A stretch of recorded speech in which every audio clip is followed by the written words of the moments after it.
Katharina. Sie mischte sich komplett in unser Leben ein. Bea hatte mir ja an dem Abend unseres Treffens schon etwas darüber erzählt. Aber ich hatte gedacht, sie wollte mich nur abschrecken. Einmal waren Bea und Frank von einer Reise zurückgekommen und hatten ihre Wohnung nicht mehr wiedererkannt. Alle Schubladen hatte Katharina auf dem Bett ausgekippt, um alles nach ihren Vorstellungen umzuräumen. Die Möbel standen auch nicht mehr an ihrem Platz. Es war nichts mehr wiederzufinden. Sie räumte bei sich auch ständig alles um. Ich muss zugeben, das sah auch immer wieder gut aus, aber man hat doch so seine Rituale und festen Plätze. Eines Sonntags kam sie überraschend, ich sehe sie noch heute vor mir, im Ocelot-Pelzmantel mit Nerzbesatz und trägt ja heute keine Pelze mehr. Sie rauschte also ins Wohnzimmer, stellte ihre Kellybag auf den Tisch und begann noch im Mantel, die Läufer auf dem Boden anders hinzulegen. Ein Bild, das Franks Großvater gemalt hatte, ein Winterbild mit Fußstapfen im Schnee, ich mochte das sehr, hing sie einfach ab, holte Hammer und Nagel und hing es an eine andere Wand. Frank sagte wie auch in den folgenden Jahren nichts dazu und ließ sie gewähren. Ich dagegen platzte innerlich vor Wut.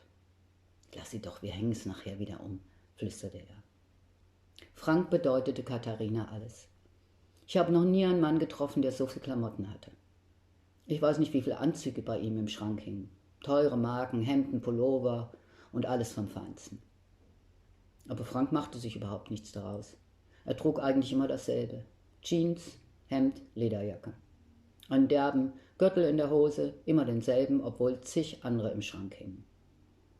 Seine Mutter ließ sich aber auch nicht beirren und schleppte weiter alle möglichen Bekleidungsstücke an.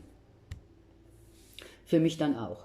Pullover für Frank und mich im Partnerlook. Und wenn wir nicht gleich vor Begeisterung in die Luft sprangen, war ihre russische Seele verletzt. Und ihre andere Art war dann wieder diese Großzügigkeit. Sie hatte einmal ein paar unglaublich tolle Cowboystiefel an, und als ich die bewunderte, zog sie sofort aus und schenkte sie mir. Aber sie wollte uns ständig ihren Willen aufdrücken, egal worum es auch ging. Und Frank, der sagte kein Wort.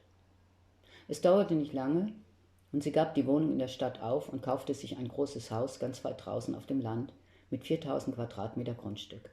Sie ging völlig im Landleben auf, schaffte sich einen Rauerdackel an, den sie Pinocchio nannte, und einen Spitz, der den Namen Bärchen bekam. Sie sammelte Pilze und Beeren, mähte den Rasen und pflanzte überall Blumen. Der Musiker war viel unterwegs und nur sporadisch da, aber sie liebte es da draußen. Die Inneneinrichtung war genauso wie in der Stadtwohnung. Viele goldene Lüster an der Decke, ein englisches Esszimmer aus Mahagoni, Brokatbetten mit Himmel und Damastdecken. Aber ich habe mich da immer sehr wohl gefühlt und trotz aller Eleganz hatte es etwas sehr Gemütliches. Weil es Geldverschwendung war, gab ich meine Wohnung auf und zog ganz zu Frank. Zum Einzug schenkte er mir eine kleine getigerte Katze, einen Kater, den wir Leo tauften. Ich hatte ja nie eine Katze gehabt. Mein Vater mochte Katzen überhaupt nicht, weil sie Raubtiere sind. Aber dieses kleine Tier habe ich sofort in mein Herz geschlossen. Hallo meine Lieben, ich hoffe, euch gefällt meine Geschichte.